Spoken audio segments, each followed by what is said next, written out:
National conference Farooq Abdullah మాట్లాడింది విన్నాం.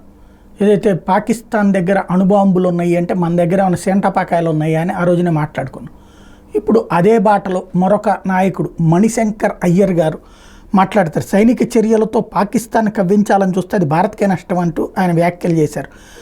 ఆ దేశంతో దౌత్యపరమైన చర్చలకే భారత ప్రాధాన్యం ఇవ్వాలి, వాళ్ళ వద్ద కూడా అణుబాంబులు ఉన్నాయి. లాహోర్ మీద ఆటం బాంబు వేయాలని చూస్తే అమృత్సర్కి 8 సెకండ్లో రేడియేషన్ పాకుతుంది.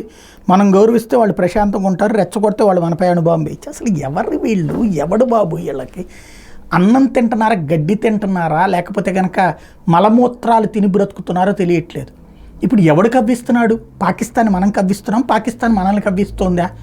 తీవ్రవాదులతో స్టేట్మెంట్లు ఎవరు ఇప్పిస్తున్నారు? అట్లాంటి దరిద్రులు వెనకేస్తూ వాడి దగ్గర అనుభవం ఉంటే మన దగ్గర సెంటపాకాయలు చిచ్చుబుడ్లు ఉన్నాయే ఏంది? అనుభవం తీసుకుని ఏమనండి ఏం జరుగుతుందో చూద్దాం. అంత సీన్ ఉంటుందా? ఎందుకు ఇట్లాంటి దరిద్రపు స్టేట్మెంట్లు? కాంగ్రెస్ పార్టీ ఇట్లాంటి వాళ్ళని ఎట్లా చూస్తూ ఊరుకుంటుందో అర్థం కావట్లా.